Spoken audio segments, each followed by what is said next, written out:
tersebut meliputi unsur-unsur penting yang ada dalam kalimat, aturan-aturan tentang ejaan yang disempurnakan, dan cara-cara memilih kata dalam kalimat.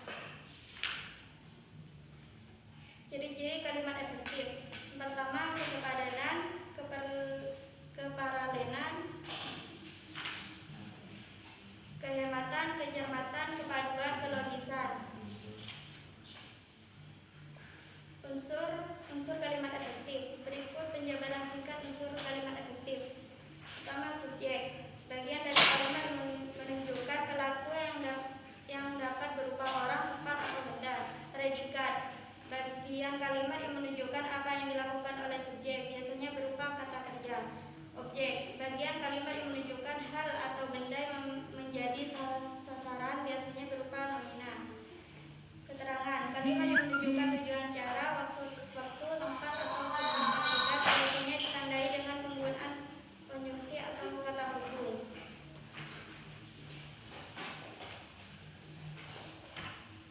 Tujuan penggunaan kalimat efektif. Tujuan penggunaan kalimat efektif adalah menyampaikan gagasan, informasi, perasaan dari si penulis kepada si pembaca agar tidak terjadi kesalahan. Secara singkat, tujuan kalimat efektif adalah menyampaikan informasi secara tepat dari penulis kepada pembaca. Contoh kalimat tidak efektif. Kalimat tidak efektif.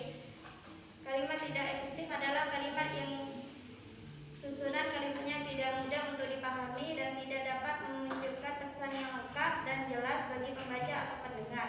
Contoh kalimat efektif adalah seperti Surabaya adalah merupakan satu di antara kota besar di Indonesia.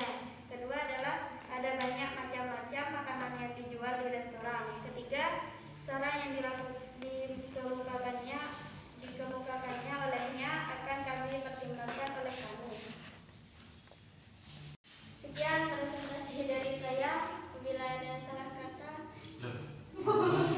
dibuka pertanyaannya, dibuka. Nanti dibantu jawab sama Mas Zara. Lewat Zoom, lewat apa?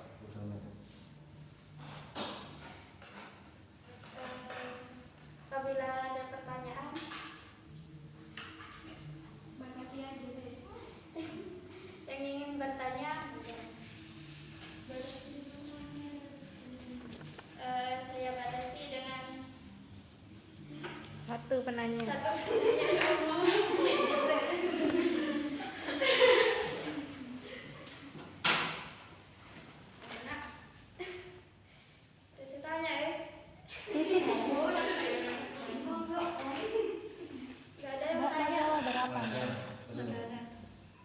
Kenal sama Novi. Oh iya.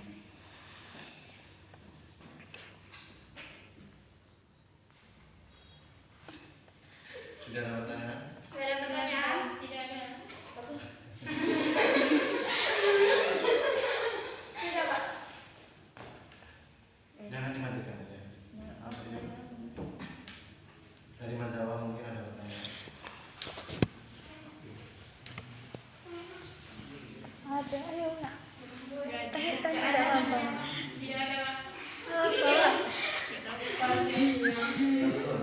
Kalau nggak ada saya yang bertanya.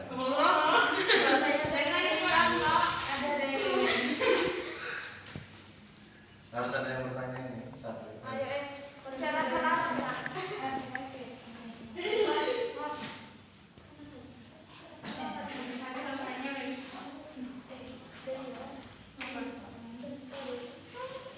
Mas Zawa mana absennya sudah?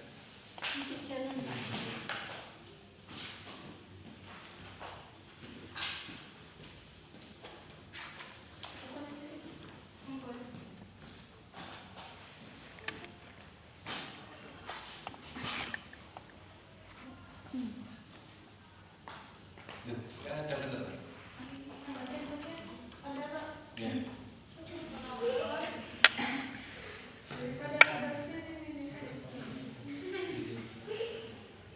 Tentu di bahasa Indonesia itu ada kata yang disambung sungai baru kayak di mana, di dalam, di rumah gitu ya. Pokoknya yang dua di. Nah itu cara pembedaannya disambung kata di itu disambung dengan kata setelahnya, apa enggak, itu cara pembedaannya gimana? Cara pembedaannya. Bantu jawab boleh Pak? Iya, berarti dulu dan nanti saya bantu jawab. Iya, itu dulu. Nanti udah dulu. Gelap, Pak. Langsung nggak apa-apa. Langsung. Assalamualaikum warahmatullahi wabarakatuh. Waalaikumsalam. Perkenalkan, nama saya Wardah Pak Sugiarto dari APS 1. Saya izin membantu menjawab pertanyaan dari Mbak Firda. Jadi untuk penggunaan kata di itu dibedakan. Yang pertama, untuk penggunaan kata di yang bermaksud untuk kata kerja itu disambung. Sedangkan untuk penggunaan kata yang menunjukkan arah atau tempat itu dipisah. Pengetahuan saya begitu. Terima kasih. Contohnya dikerjakan. Jadi itu kan kata kerja. Jadi itu di sama kerjakannya itu disambung. Kalau di rumah karena menunjukkan arah atau tempat itu dipisah di spasi rumah. Terima kasih. Sudah. Tutup dah. Kalau mak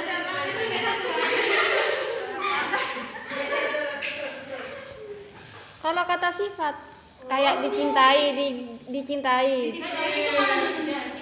Oh iya iya.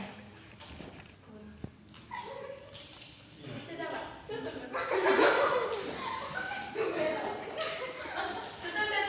Yang menjawab ada pertanyaan? Mbak, Ayo, Pak.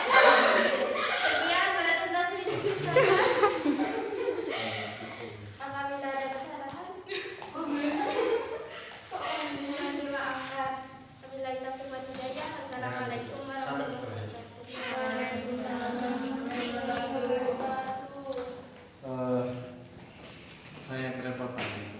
Kalau pada saat aturan di kampus itu harus semester 1 dan 3 itu diharapkan untuk online yang berkemauan. Pada saat kalian mendaftar dikatakan layak dan dididikan orang tua, berarti kan offline. Sampai di sini komunikasi sama pimpinan atau sama teman-teman yang lain itu bilang bahwa monggo apa jadi dosennya, mau offline mau online, yang penting ruang disiapkan.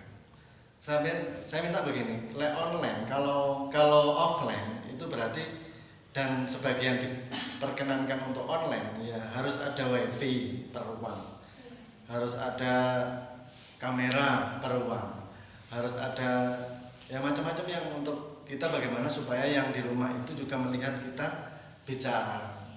Ternyata sampai di sini enggak disediakan, kampus tidak menyediakan itu. Akhirnya dosennya kan melempem, ya tidak bersemangat gitu loh. Ya apa sih gitu. Semuanya itu, yang sudah siap itu FTIK insya Allah sama FUA. Lah sini sama yang lainnya yang 3 fakultas itu sama Pasca pun juga tidak siap untuk itu. Akhirnya kita memilih, oh sebaiknya daring, antara daring dan tidak. Terus saya punya cara yang diumumkan di grup itu, siapkan rekaman untuk nanti pada saat kalian men-share YouTube. Nah, saya nggak mikir kalau Google Meet ini kan nggak efektif juga toh, kan nggak nyampe ke yang rumah, nggak nyampe ke orang rumah ya. Akhirnya YouTube di jalan satu-satunya YouTube pra presentasi plus YouTube pada saat presentasi sampai ending pembelajaran. Biar di rumah itu tahu, biar di rumah itu juga mendengarkan. Saya sudah pesimis guys. Ini gimana ini? Saya juga males ya karena sudah kadung biasa online saya juga seperti itu ya. Saya aslinya di hati itu memilih online, maka saya tawarkan lagi online sama offline, monggo pilih dari. Masih saya tawari kedua kali ke saya, tetap kalian tidak jawab. Pada saat seperti ini ogah-ogahan kan yang mau offline ya, ternyata ogah-ogahan yang mau offline, yang telat, yang piye, yang udan, yang anu. Saya juga begitu ya, males mau berangkat gitu. Oh alah, kok ngajar mana di dalam hati, tapi kok ngajar mana, padahal ngajar di dalam kelas, padahal posisi seperti ini masih ruangan tidak siap, semuanya tidak siap. Kasihan kalian juga gitu loh, mestinya bisa belajar dengan anteng di rumah atau di kosan ya, ternyata harus jalan ke sini hanya memenuhi absensi saja seperti. Ya tidak apa-apa sih, mudah-mudahan barokah pertemuan kalian. Mudah-mudahan selalu sehat. Kadang-kadang saya sampai jenuh. Saya 13 kelas bahasa Indonesia itu 13 kelas.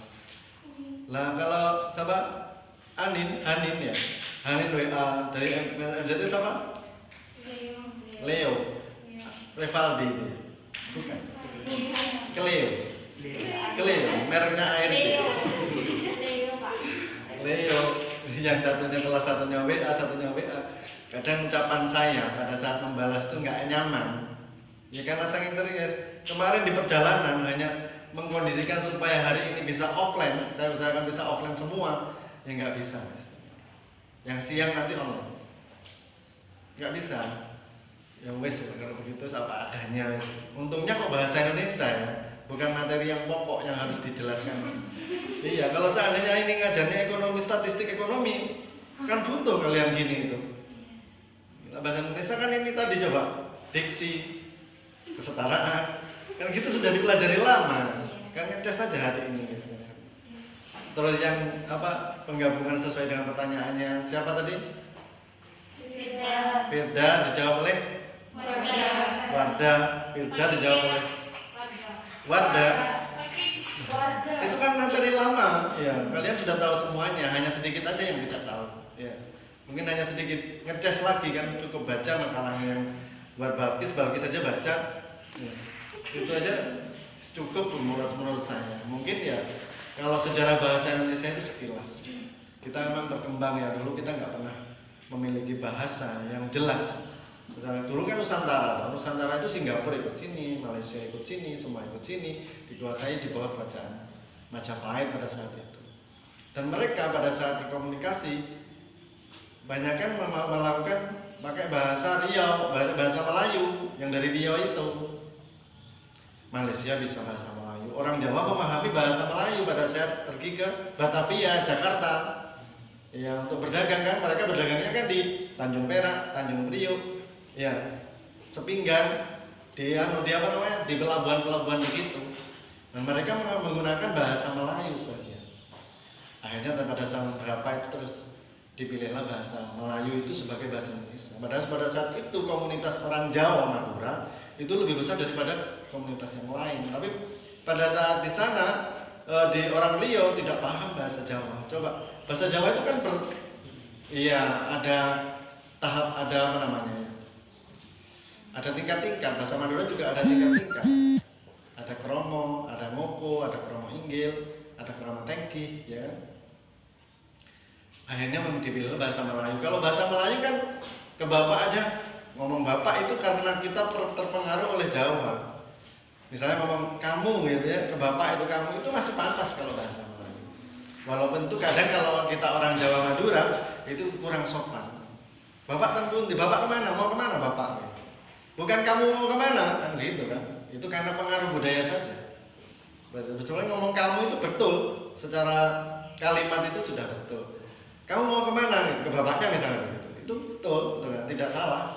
Tapi kan nggak rasanya ya, dirasa kita karena budaya kita adalah budaya Jawa Madura, ya nggak pantas gitu. Mesti bapak mau kemana? Kadang-kadang panjenengan, ya kan, bahasa Jawanya itu ikut, bahasa Maduranya ikut, kan sama panjenengan kan, ya kan. Bahasa itu arbitrer, masih ingat jadi pertanyaan di UTS? Jawabannya salah semua.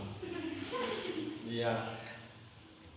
Arbitrer itu apa ya? Ya kebetulan lah istilahnya, kebetulan kita tidak pernah bersepakat terhadap sesuatu untuk menamai sesuatu. Jadi itu datang dengan sendirinya,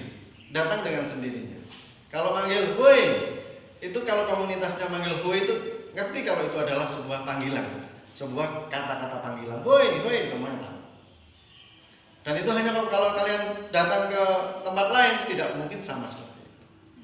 Makalah timbullah kalau di Madura ini namanya jengkak. Kalau ini di Jawa namanya apa? Dingklik. Iya. Kalau mengadopsi dari bahasa Melayu ini namanya kursi. Itulah menjadi bahasa Indonesia. Itu arbitrer, dan kebetulan yang di sana jengkak pada saat itu ngomong kursi, yang nggak ngerti orang sana. Itu moro-moro apa? Ya terbentuk segala sendirinya, terbentuk air nasi itu ya, nasi semuanya itu seperti itu.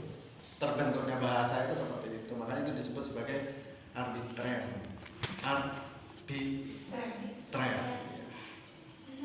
dikuatkan pada saat tahun oleh Sumpah Pemuda itu bahwa kita pada saat itu kan lingua franca ya, semuanya memakai itu. Nusantara, belum Indonesia ya, itu masih Nusantara, itu memakai bahasa Melayu itu. Terus karena itu Melayu miliknya Malaysia, itu terpecah-pecah, akhirnya 28 itu terbentuklah bahasa Indonesia untuk bahasa nasional. Nanti kemana-mana pakai itu, tulisan pakai itu. Yang biasanya pakai Jawa ya pakai itu, yang pakai Arab kan dulu kan pengaruh atau Arab nulis Jawa tapi pakai pego begitu kan biasa dulu itu. Ya kalau surat tulisnya pakai Arab, pakai Jawa, Monocoroko itu juga sudah biasa dulu. Kalau orang yang ada di sini. Terus kemarin kita belajar soal apa yang minggu kemarin? Tentang kutipan. Kutipan. Kenapa sih kita harus mengutip? Kalau itu mulai kita sudah mulai menjurus kepada karya tulis ilmiah. Nanti diperdalam pada saat kalian pen.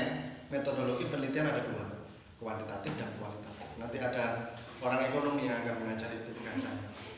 Orang ekonomi. Karena kalian akan bergelut di bidang skripsinya itu di daerah itu, di daerah ekonomi. Kalau yang Nazawa yang Nazawa, zakat kan ekonomi, akuntansi apalagi, itu akan diajar oleh itu di dalam. Mengutip, ya mengutip itu sejak lama kita selalu sudah mengutip, kutipan, jiplak istilahnya. Siapa ya kalau orang berceramah itu mau balik lah yang katakan, tidak bisa tidak. Apa dasarnya dia kan yang diucapkan itu apa dasarnya? Itu mengutip. Apa yang dikutip? Ya hadis ya Quran. Kalau di Islam kan begitu kan? Ya hadis ya Quran. Ya dawuhnya kiai. Ya ijma ya qiyas. Dawuhnya kiai kan itu ijma. Dawuhnya ulama maksudnya. Dawuhnya ulama yang menjadi kutipan kita itu mesti mendasarkan ucapan untuk mentausiai orang itu dari sebuah kutipan. Makanya kan pada saat kita menulis karya tulis ilmiah itu kita tidak bisa menghindar dari kutipan. Walaupun kadang-kala itu idenya kita sendiri, tapi kita harus membackground apa yang kita pikirkan ini dengan orang lain, dengan apa pendapatnya orang lain. Itu mengutip. Bagaimana caranya supaya kutipan itu ada kutipan langsung, ada itu jenisnya saja. Nanti kita ya ada pedoman nanti kalian dapat insya Allah semester berapa ya? 5 kalau nggak salah itu pedoman karya tulis ilmiah. Caranya mengutip di situ ada. Bentuk proposal itu seperti apa, bentuk skripsi itu seperti apa. Ya masuk karya tulis ilmiah itu semuanya, macam-macamnya kan banyak. Itu ada esai, ada artikel, ada skripsi, ada tesis, ada disertasi, ada banyak kan. Itu namanya semuanya karya tulis ilmiah. Ada laporan pengamatan, ada laporan observasi ya laporan. Dulu pernah kalian membuat laporan pada saat mau lulus di SMA. Membuat itu karya tulis ilmiah dan semuanya didasari biasanya kata kajian pustaka, kajiannya apa ya? Diambil dari bukunya orang lain, dari pendapatnya orang lain. Kutipan langsung dari tidak langsung. Ada kemarin yang disebut dengan footnote yang tidak tidur, mesti tahu. Ada innote ya. Iya. Kalau innote itu biasanya, misalnya buku saya ditulis oleh warga Roni 2008 ini tahun penerbitan saya menyatakan bla bla bla itu namanya kutipan tidak langsung ya. Kalau pakai ini namanya pakai innote. Iya. Kemudian pakai footnote ini tanpa ini langsung di apa namanya dinarasikan kemudian tidak ada nomornya. Itu namanya footnote. Ya, sumbernya ditulis di sini. Di bawah. Yang ini kalau itu ditulis nanti di daftar pustaka. Ini juga ditulis di daftar pustaka sebetulnya, tapi kalau ini lebih jelas lagi. Di IAIN ini sebagian besar masih memakai footnote. Kalau di kampus lain di net itu sudah pakai innote. Ya. Kemudian di sini ini ada ucapan saya. Terus kemudian ini halaman di bawah sendiri ada ucapan saya, ada mengutip lagi. Maka di sini ditulis ibit kalau pakai footnote. Ibit. Kalau dari halaman lain bukunya yang sama punyanya Roni, maka disebut opsi. Dan seterusnya itu tidak dibaca. Kalau saya nggak salah ya lupa bisa jadi saya. Tapi seperti itu. Opsi, ibit, footnote, endnote itu seperti itu. Kita harus mengutip kutipan langsung itu, kutipan tidak langsung seperti ini. Ini bisa diubah, tidak boleh persis dari buku itu. Karena apa? Kalau kita persis dari buku yang kita cuplik itu, maka itu akan terjadi plagiasi. Lah nulis kayak tulis ini yang tidak dibolehkan dengan plagiasi. Apa plagiasi? Meniru total. Karena itu punya karya orang lain, kok semuanya diplagiasi, makanya kita harus ubah. Ubah namanya parafrase. Apa parafrase? Parafrase apa? Ada? Menjelaskan yang kata-kata balita. Sip. Mengungkap kembali apa yang kita cuplik tadi sebagai kutipan itu dengan kalimat kita sendiri. Dengan kalimat kita sendiri. Jadi ini diubah, tapi substansi tetap, isinya tetap. Kalau yang barusan kan apa namanya? Yang barusan dijelaskan oleh Balkis itu sudah dipelajari mulai kelas 4 SD, mulai tata bahasa ya dulu yang namanya ada tata bahasa. Mesti ada setiap bahasa Indonesia ada itu, walaupun itu hanya dicatat sedikit-sedikit saja.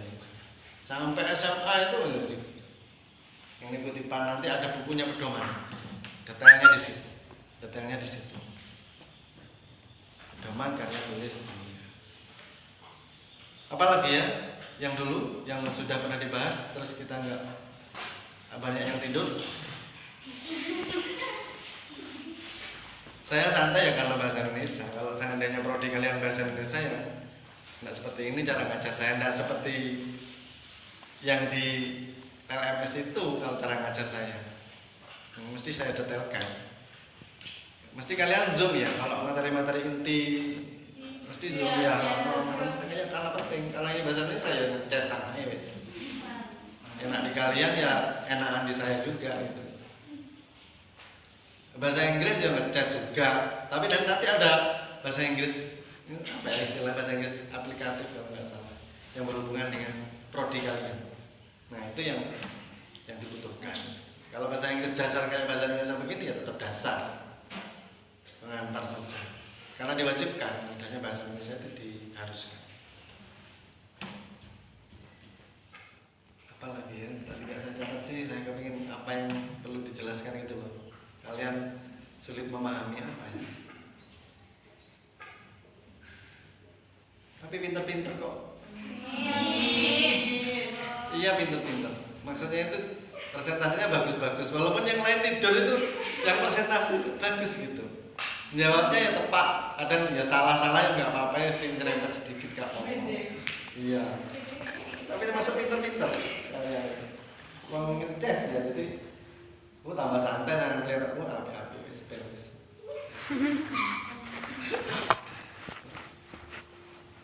Leo yang mana? Oh, kamu Leo. Yang dapil saya itu Leo. Kok wajahnya beda?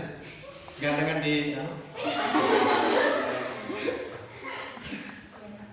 dari mana Leo? Mana? Rambi. Namanya kok Leo? Ibunya dari Amerika. Allah lahir Ambulu. Leo siapa?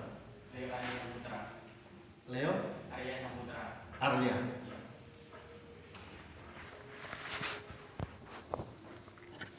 Ya, semester 3 mungkin kalian sudah offline.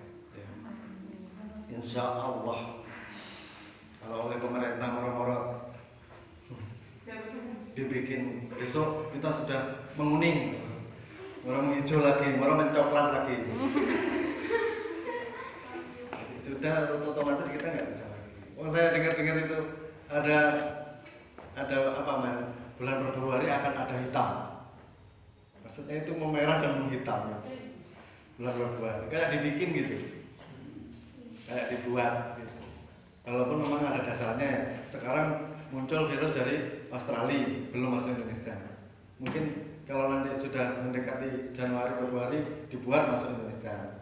Bisa jadi begitu, tapi mudah-mudahan tidak semuanya begitu. Amin. Kasihan uangnya. Kalau saya sudah free, artinya nggak kepikiran sudah. Mudah-mudahan Allah melindungi kita semua ya. Semua dari itu. mudah-mudahan nggak covid gitu. Tapi sudah free. Kalau dulu kan saya masih takut gitu, masih takut di rumah ada yang keluar gitu, mas sekarang pakai ini gitu. Tawakal gitu. Kalau sekarang sudah Bismillah, tawakal Allah. Semoga nggak ada masalah. Soalnya kemarin teman saya masih ada yang meninggal umur 30 tahun. Kemarin ngomong-ngomong sama 2 minggu sebelumnya itu ngomong-ngomong soal disertasi sama saya, pinjam berdua anak Kalimantan, kuliah di Surabaya bareng sama saya, adik kelas. Dia pinjam namanya korpus data. Lalu kok 2 minggu kemudian meninggal. Dia nggak bilang sakit waktu itu, nggak bilang sakit. Saya kirimi datanya, katanya COVID. Nah, kan masih ada 2 minggu yang meninggalnya 4 hari yang lalu. Meninggalnya 4 hari yang lalu. Ada 2 orang teman saya itu yang masih ada yang meninggal gitu. Kalau di sini kan jarang nih sudah. Di rumah sakit itu sudah mulai ramai. Kalau dulu kan sepi. Gak berani orang. Sudah? Sudah. Ketemu hari ini dan berakhir hari ini. Kalian mungkin kalau ketemu saya lagi ya berarti materi yang lain. Biasanya saya mengajar pendidikan anti korupsi, kayak seperti itu. Terus apalagi itu ada 3 mata kuliah yang diberikan pada saya itu. Tapi intinya saya di bahasa Indonesia. Intinya bahasa Indonesia. Kalau kalian butuh apa-apa, saya ada di SDA. Surya Dharma Antam. Gedung ini gedung Baby, gedung H. Gedung H. Gedung H ini gedung H sebenarnya, tapi gedung jadi gedung F. Depan ini, depannya kita ini Surya Dharma Ali, dulu punya FUA, sekarang diambil Baby. Kantornya dosen di depan sana, saya ikut di sana. Ya, sini ini pejabat, yang jabat. Saya tidak menjabat, kayaknya ditaruh. Kalau butuh apa-apa, judul. Nanti endingnya nanti kalian judul ya, buat judul terus latar belakang kayak kemarin ini. Buat judul skripsi, endingnya. Terakhir itu tugasnya itu. Kalau itu sempat saya lihat perkembangannya aja, saya lihat perkembangannya. Kalau tidak dibutuhkan ya nggak usah tugas, mau dikasih nilai. Maksudnya begitu.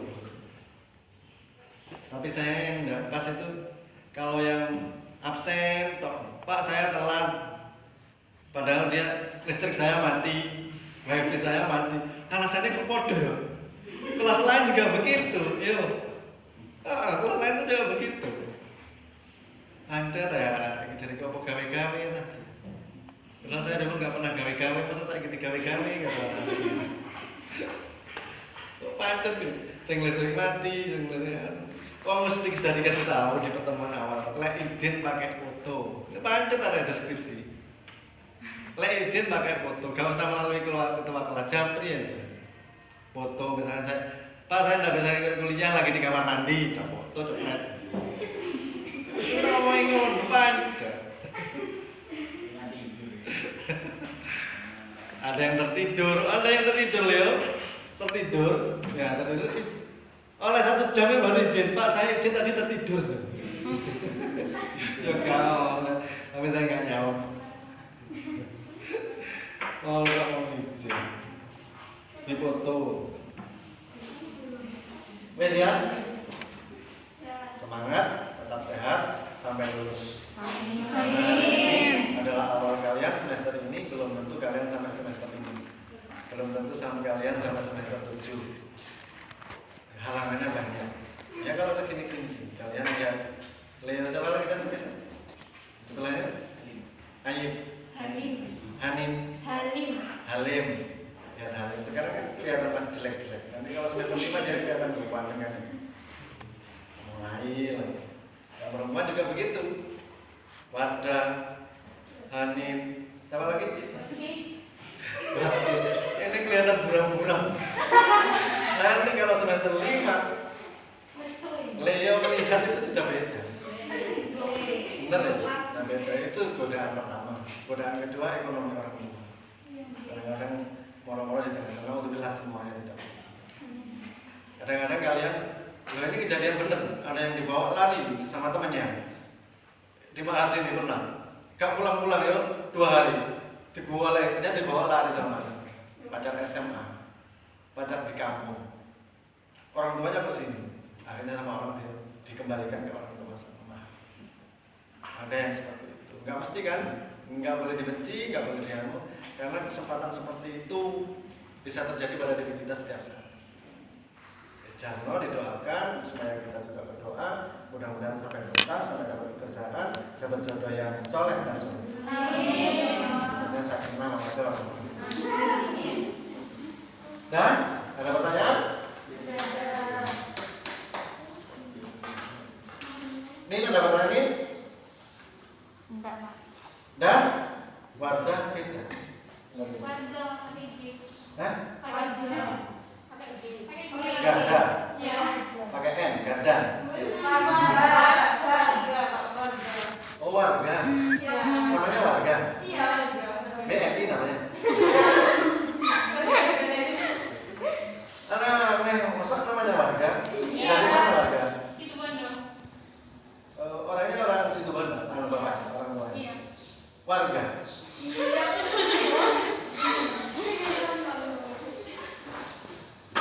Saya mohon maaf kalau pembelajarannya tidak maksimal. Ya seperti ini bahasa Indonesia, cukup kenal saja. Ini karena kondisi COVID seperti ini dan tidak maksimal. Biasanya saya presentasi di luar, paling jamnya di sini, kemudian saya menguatkan presentasi itu dalam pembelajaran saya biasanya. Karena bahasa Indonesia bahasa mengulang, bisa sama. Jadi presentasi kelompok, kemudian kalian menjelaskan, tanya jawab 5-4 pertanyaan, saya menguatkan. Biasanya seperti itu. Ya ini awal yang bagus, mudah-mudahan juga menjadi bagus terus, kalian juga lebih baik, saya harap semuanya sukses sampai selesai kuliah. Amin. Salam kenal, disapa di saya. Ini assalamualaikum kalau ketemu saya. Jangan cuek-cuek saja, karena saya tidak bisa hafal pada kalian. 13 kelas Leo, masa harus hafal apa? Tidak mungkin. Dan saya kita hafal Leo, warga, Anin, Bagus. Namanya Ratu